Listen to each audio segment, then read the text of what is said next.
안녕하십니까. 슬기로운 가톨릭 성경 통독에 오셨습니다. 테살로니가 전서를 읽고 있어요. 테살로니가 전서는 신약 성경 중에서 가장 먼저 쓰여진 책이다. 약 50년, 51년경이라고 예수님이 돌아가시고 나서 한 20년쯤 후에 쓰여진 그런 글이라는 거 여러분들이 아시면 좋겠고, 테살로니가 전서가 있고 후서가 있죠. 1서, 2서라고도 하는데 1서는 사도 바오로가 코린토에서 복음을 전할 때 테살로니카에 파견했던 티모테오가 돌아와서 테살로니카 교회의 신자들의 그 신앙, 열정 이런 것들을 전했을 때 바오로가 테살로니카 신자들에게 쓴 편지라고 되어 있어요. 그래서 칭찬 일색이죠. 칭찬. 그렇습니다. 테살로니카 에게해 근처, 우리가 그 터키가 유럽과 아시아를 나누는 경계가 있잖아요. 거기 근처가 이제 소아시아입니다. 바오로 사도가 가장 많이 선교했던 곳이 바로 그 지역이죠. 오늘은 2장을 읽을 차례입니다. 성부와 성자와 성령의 이름으로 아멘. 말씀은 바로 내 곁에 있고 내 입에 있고 내 마음에 있다. 주님, 성령의 빛으로 저희 눈을 여시어 주님의 길을 보게 하시고 저희 귀를 여시어 생명의 말씀을 듣게 하소서. 아멘. 성부와 성자와 성령의 이름으로 아멘. 테살로니가 전서 2장, 바오로의 테살로니가 선교. 형제 여러분, 우리가 여러분을 찾아간 일이 헛되지 않았음을 여러분 자신도 잘 알고 있습니다. 여러분도 알다시피 우리는 전에 필리피에서 고난을 겪고 모욕을 당하였지만 오히려 우리 하느님 안에서 용기를 얻어 격렬히 투쟁하면서 여러분에게 하느님의 복음을 전하였습니다. 우리의 설교는 그릇된 생각에서 나온 것도 아니고 불순한 동기에서 나온 것도 아니며 속임수로 한 것도 아닙니다. 우리는 하느님께서 우리를 인정하여 맡기신 복음을 그대로 전합니다. 사람들이 비위를 맞추려는 것이 아니라 우리 마음을 시험하시는 하느님을 기쁘게 해드리려는 것입니다.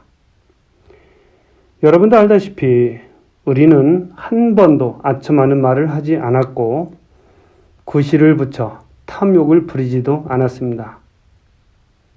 하느님께서 그 증인이십니다.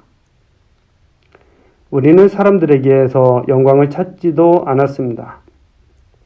여러분에게서도 찾지 않았고 다른 사람들에게서도 찾지 않았습니다. 우리는 그리스도의 사도로서 위험 있게 처신할 수도 있었습니다. 그러나 우리는 여러분 가운데에서 자녀들을 품에 안은 어머니처럼 온화하게 처신하였습니다. 우리는 이처럼 여러분에게 애정을 가지고 있기 때문에 하느님의 복음을 여러분과 함께 나눌 뿐만 아니라 여러분을 위하여 우리 자신까지 바치기로 결심하였습니다. 여러분은 그토록 우리에게 사랑받는 사람이 되었습니다. 대단하죠? 형제 여러분, 여러분은 우리의 수고와 고생을 잘 기억하고 있을 것입니다. 우리는 여러분 가운데 누구에게도 폐를 끼치지 않으려고 밤낮으로 일하면서 하느님의 복음을 여러분에게 선포하였습니다. 우리가 진짜 여러분에게 얼마나 경건하고 의롭게 또 흠잡힐 데 없이 처신하였는지 여러분이 증인이고 하느님께서도 증인이십니다. 여러분도 알다시피 우리는 아버지가 자녀들을 대하듯 여러분 하나하나를 대하면서 당신의 나라와 영광으로 여러분을 부르시는 하느님께 합당하게 살아가라고 여러분에게 권고하고 격려하며 역설하고 있습니다.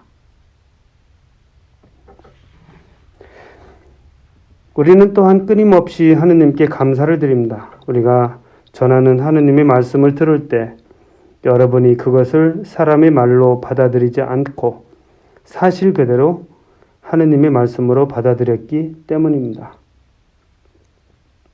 그 말씀이 신자 여러분 안에서 활동하고 있습니다.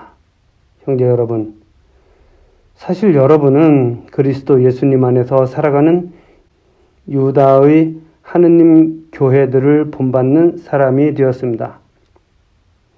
그곳 신자들이 유다인에게서 받은 것과 똑같은 고난을 여러분도 여러분의 동족에게서 받았기 때문입니다. 유다인들은 주 예수님을 죽이고 예언자들도 죽였으며 우리까지 박해하였습니다. 그들은 하느님의 마음에 들지 않는 자들이고 모든 사람을 적대하는 자들로서 우리가 다른 민족들에게 말씀을 전하여 구원을 받게 하려는 일을 방해합니다. 이렇게 그들은 자기들의 죄를 계속 쌓아갑니다. 그리하여 마침내 그들에게 진노가 닥쳤습니다.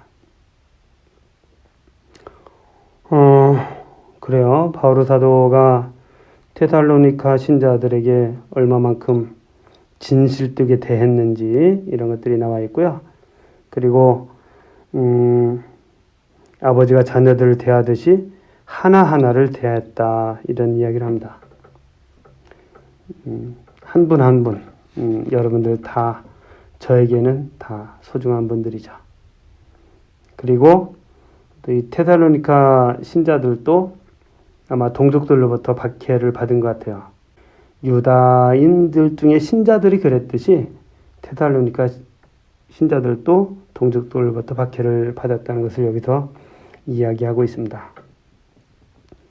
테살로니카로 다시 가려는 바오로.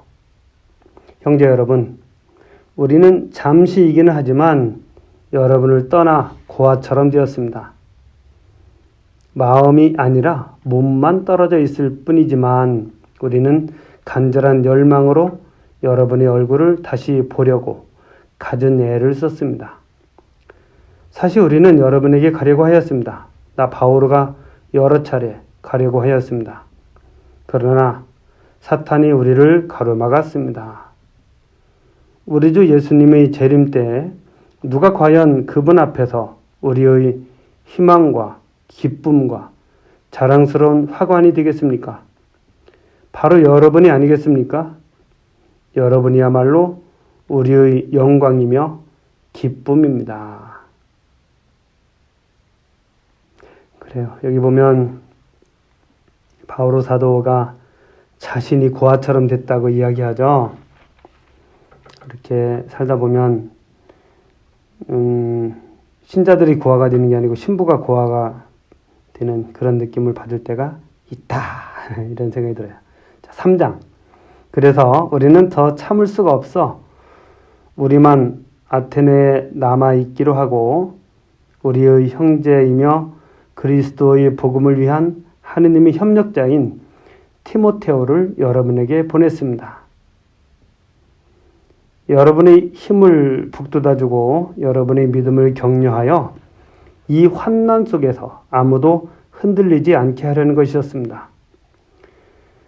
여러분도 잘 알다시피 우리는 이러한 일을 겪게 되어 있습니다. 여러분과 함께 있을 때 우리가 환난을 겪으리라고 여러분에게 예고하곤 하였는데 과연 그렇게 되었고 여러분도 그것을 알고 있습니다. 이러한 이유로 나도 더 참을 수 없어 여러분의 믿음을 알아보려고 티모테오를 보냈습니다. 유혹하는 자가 여러분을 유혹해서 우리의 노고를 헛되게 하지 않을까 염려되었기 때문입니다. 그런데 이제 여러분에게 갔던 티모테오가 돌아와 여러분의 믿음과 사랑에 관한 기쁜 소식을 우리에게 전해 주었습니다. 또 여러분이 우리를 늘 좋게 생각하고 우리가 여러분을 간절히 보고 싶어 하듯이 여러분도 우리를 그렇게 보고 싶어 한다는 소식을 알려주었습니다. 그래서 형제 여러분, 우리는 이 모든 재난과 환난 속에서도 여러분의 일로 격려를 받았습니다. 그것은 여러분의 믿음 때문입니다. 여러분이 주님 안에 굳건히 서 있다고 하니 우리는 이제 살았습니다. 우리가 여러분 덕분에 우리의 하느님 앞에서 누리는 이 기쁨을 두고 하느님께 어떻게 감사를 드려야 하겠습니까? 우리는 여러분의 얼굴을 보고 또 여러분이 믿음에 부족한 부분을 채워줄 수 있게 되기를 밤낮으로 아주 간절히 기도하고 있습니다. 하느님 우리 아버지께서 친히 그리고 우리 주 예수님께서 우리가 여러분에게 갈 수 있도록 길을 열어주시기를 빕니다. 여러분이 서로 지니고 있는 사랑과 다른 모든 사람을 향한 사랑도 여러분에 대한 우리의 사랑처럼 주님께서 더욱 자라게 하시고 충만하게 하시며 여러분의 마음에 힘을 북돋아 주시어 우리 주 예수님께서 당신이 모든 성도들과 함께 재림하실 때 여러분이 하느님 우리 아버지 앞에서 흠없이 거룩한 사람으로 나설 수 있게 되기를 빕니다. 아멘. 이렇게 3장이 끝나는데요. 여기 보면 바오로 사도가 테살로니가 신자들이 열심하고 주님 안에 굳건히 서 있다는 말을 듣고 이제 우리는 살았습니다. 이렇게 이야기해요.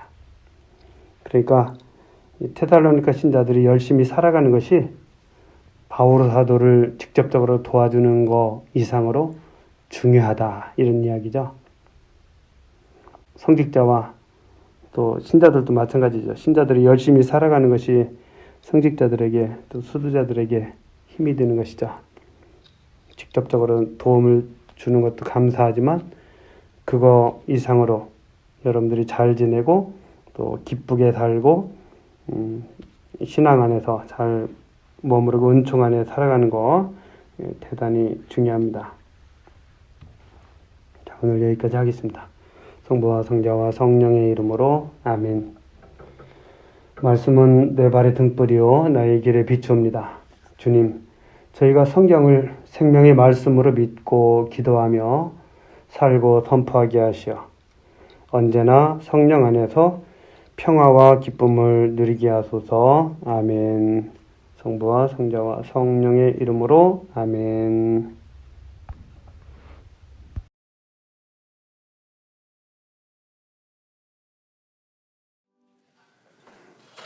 주님께서 여러분과 함께 마르코가 전한 거룩한 복음입니다.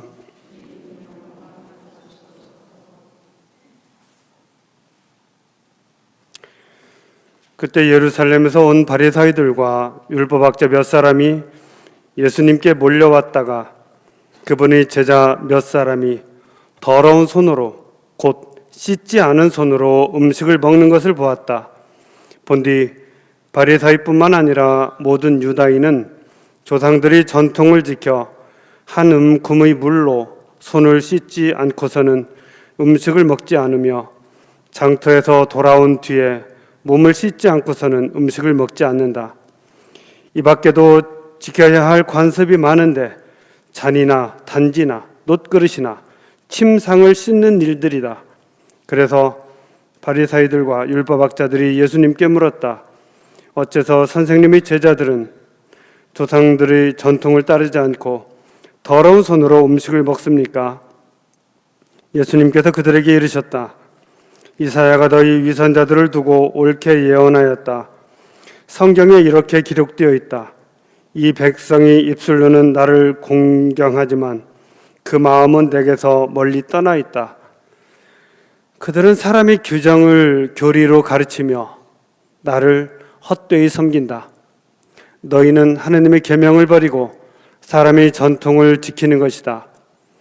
그러고 나서 예수님께서는 다시 군중을 가까이 불러 그들에게 말씀하셨다. 너희는 모두 내 말을 듣고 깨달아라. 사람 밖에서 몸 안으로 들어가 그를 더럽힐 수 있는 것은 하나도 없다. 오히려 사람에게서 나오는 것이 그를 더럽힌다. 안에서 곧 사람의 마음에서 나쁜 생각들, 불륜, 도둑질, 살인, 간음, 탐욕, 악의, 사기, 방탕, 시기, 중상, 교만, 어리석음이 나온다. 이러한 악한 것들이 모두 안에서 나와 사람을 더럽힌다. 주님의 말씀입니다.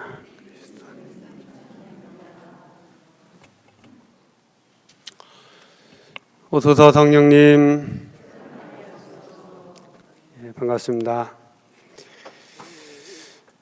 여러분들이 성당에 들어오실 때 여러분들이 그 모습을 제가 쭉 보다 보면 한 주간을 잘 보내고 나서 성당에 온다는 것이 왠지 이 아주 특별한 그런 상황에 우리가 이렇게 들어온다는, 그리고 정말 기쁘게, 다행히 이 마스크 때문에 얼굴 전체는 안 보이고 눈으로만 보이는데 대체로 기쁜 마음으로 오시는 것들이 아주 그런 것들이 느껴져서 저는 너무 좋습니다. 그래서 여러분들이 그만큼 하느님께 의지하면서 또 이 주님께서 주시는 은총 안에서 살아가시고 있다는 것들을 더 많이 느낄 수 있어서 저도 기쁘기도 하고 또 더 제가 열심히 해야 되겠다는 그런 사명감 같은 것도 좀 느끼게 됩니다. 오늘 복음 말씀은 이 전통을, 그러니까 손을 씻지 않은 것에서부터 시작이 되는 것이죠. 전통을 지키지 않는다, 이런 것이죠. 그래서 오늘 일독서에서 신명기에서 이야기하는 것은 모세를 통하여 받은 규정과 법규에 관한 것이었습니다. 규정과 법규. 그런데 오늘 복음에서 문제가 된 것은 그것보다는 좀 낮은 전통에 관한 것이었죠. 전통에 관한 것. 물론 다 그게 그거겠지라고 생각을 하면 큰 문제 없겠지만, 예수님은 이 규정과 또 법규, 또 하느님께로부터 받은 것과 또 사람들 전통에 의해서 만들어진 것을 이렇게 서로 분리해서 생각을 하시는 것 같아요. 그래서 전통이라는 것은 유다인들 안에서 만들어진 것이고 그것이 핵심적인 부분은 아니라는 것이죠. 그런데 다르게 생각해 보면 그것이 오히려 그 전통도 유다인들에게 있어서는 중요한, 지켜야 될 이런 당연한 것으로 여겨지지 않았을까 하는 생각이 좀 저는 들었어요. 당연한 것이었다면 그것을 할 때 편했겠죠. 당연히 그 사막 기후기 때문에 손을 씻는 거 당연하다고 생각하겠지만 그것보다는 꼭 씻어야 한다는 그 전통 때문에 그들이 손을 씻고 밥을 먹을 때, 식사를 할 때 더 편하고 자연스러웠을 것 같아요. 그러다 보니까 제자들이 손을 씻지 않고 더러운 손으로 먹는 것이 용납되지 않는 이런 상황이 되지 않았을까? 저는 그런 생각을 합니다. 사실 우리 이제 성당에 나오는 것이 자연스럽죠? 주일 아침에는 성당에 가야지, 이런 생각이 차츰 들죠. 한때는 안 그랬죠? 성당에 안 와도, 다행히 본당 신부 얼굴 안 봐도 여기저기 미남 신부님들 나와서 또 강론도 잘해 편한 자세로 볼 수 있어 뭐 이런 거 있잖아요. 그러다 보면은 그게 자연스러워지죠. 그러다가 이제 또 성당에 나오기 시작하니까 처음에는 약간 불안한 마음도 들었지만 이제는 왠지 성당에 가야 더 마음이 편해지는 이런 상황이 아마 됐을 거로 생각을 해요. 저는 그래서 이 유다인들이 법이나 무슨 규정에 따라서 또는 전통에 의해서 지키는 것들이 편했던 그런 상황이 있었는데 예수님은 적어도 전통은 아닌 것 같다. 그것까지 가지고 그러지 마라. 그 대신 하느님의 뜻이 무엇인지를 더 정확히 알고 그 안에서 하느님의 뜻을 따르도록 노력할 때 그때 정말 자연스럽고 편한 것이다. 이렇게 이야기하는 의미가 오늘 말씀 속에 있다면, 물론 우리는 어떤 상황 때문에 신앙생활을 자연스럽게 하지 못했지만, 물론 그것도 자연스러운 것이었지만 이제 지금은 또 우리의 상황에 맞게 또 좀 말한다면 원래 우리가 했었던 그런 신앙으로 돌아가는 단계에 있다. 이런 말씀을 좀 드릴 수 있을 것 같아요. 제가 주보에 김대건 신부님 탄생 200주년 희년을 지내고 있고, 그러면서 알게 모르게 올 한 해는 박해시대 또 김대건 신부님에 대해서 제 머릿속에는 많이 이렇게 들어와 있어요. 그리고 지금의 우리 상황을 보면 일종의 또 다른 박해시대를 살고 있나? 이런 느낌을 받는 것이죠. 왜냐하면 우리가 신앙생활에 어쨌든 위협을 느끼면서 더 조심하면서 살아가야 되는 그런 시대이기 때문에 그렇다는 생각을 좀 해봤습니다.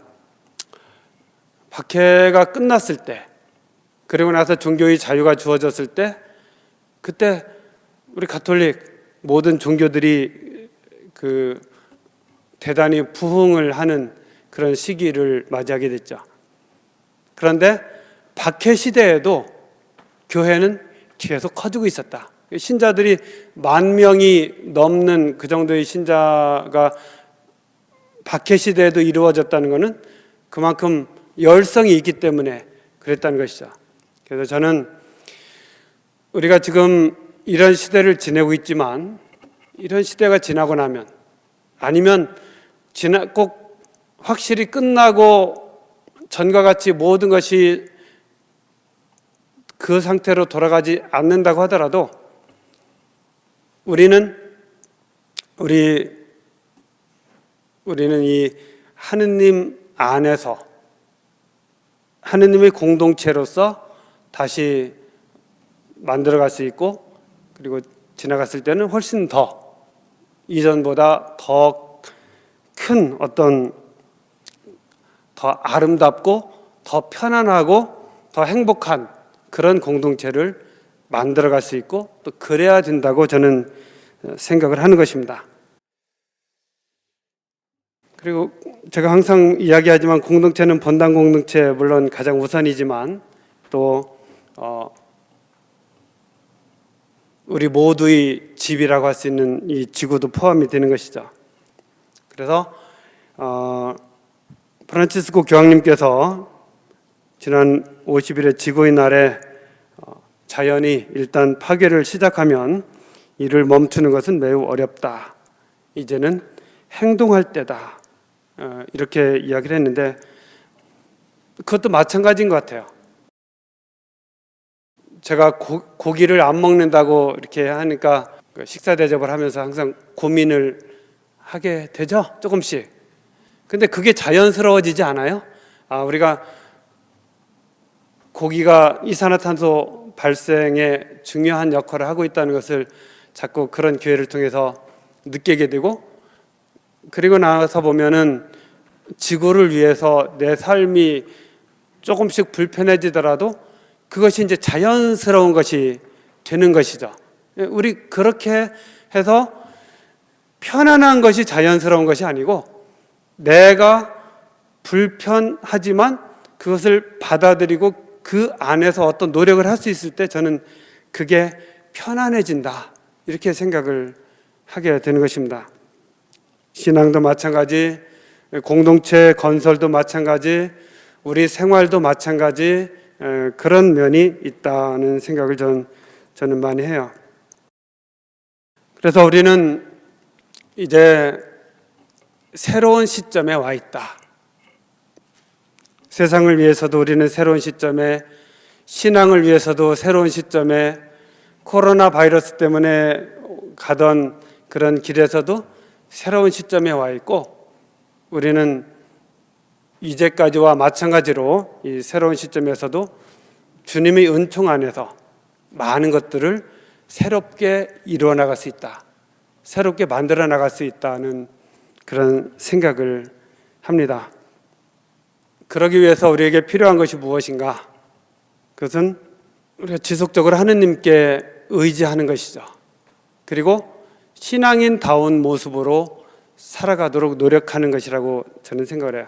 그렇지 못하다는 것이 아니고, 지금도 그랬지만 앞으로도 그래야 된다 하는 것입니다. 여러분들이 저에게는 사제다운 모습을 원하시잖아요. 그렇죠? 사제다운 모습을 원해요. 어떤 사람들은 로만 칼라를 계속 하고 다녔으면 좋겠다, 이렇게도 이야기하고, 좀 쓰레빠 좀 안 끌고 다녔으면 좋겠다, 그럴 수 있어요. 근데 저는 미국에서 좀 자연스럽지 않나, 이런 생각이 약간 들고 그렇습니다. 옛날에 어느 유명한 식당에 외국인이 갔나 봐요. 한국 식당에 아주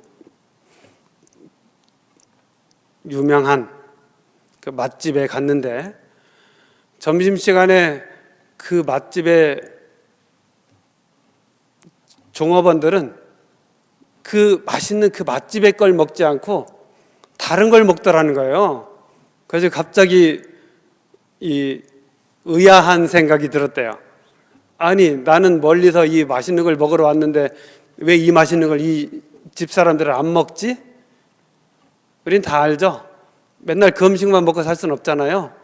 그러니까 우리 또 다른 음식들 먹지만, 어쨌든 그때 좀 의아한 그런 생각이 들었다는 이야기를 제가 들은 적이 있는데, 어쨌든 여러분들이 성당에 올 때, 또 신자를 만날 때, 그때는 성당으로서, 또 신자로서, 또 신부로서 만나기를 바라는 것이죠. 일반 사회 사람들을 만나는 것과는 좀 다르다고 생각을 해요. 그래서 우리들 자신도 이런 상황 자체는 이렇지만 그 안에서 신앙인으로서, 또 사제로서의 삶을 더 열심히 살아가야 된다는 생각을 하고, 그런 그 색깔을 분명하게 낼 수 있으면서 살면 오히려 우리의 모든 삶이 더 편안하고 자연스러워질 것이다, 이런 생각을 좀 하게 되는 것입니다. 이제 8월이 지나고 9월이 시작이 되면 더 많은 것들을 시작해 볼 생각인데, 델타가 지금 여전히 신경 쓰이는 부분입니다. 그래도 우리가 할 수 있는 더 많은 것들을 만들고 또 준비해서 나가도록 9월부터 더 노력을 할 그런 생각을 가지고 있습니다. 함께 해야 됩니다. 그렇죠? 여러분들이 적극적으로 함께 할 때 저는 거기에 이 레시피대로 모든 것이 되었을 때 거기에 저는 후춧가루를 뿌려서 맛을 조금 더 내는 역할을 하는 것이지, 제가 본당의 모든 것을 다 이렇게 하기는 사실 어려워요. 여러분들이 만들어가는 공동체, 제가 할 수 있는 역할을 하면서 이렇게 만들어 나가는 것이니까요. 우리 같이 만들어 나가도록 함께 노력했으면 좋겠습니다.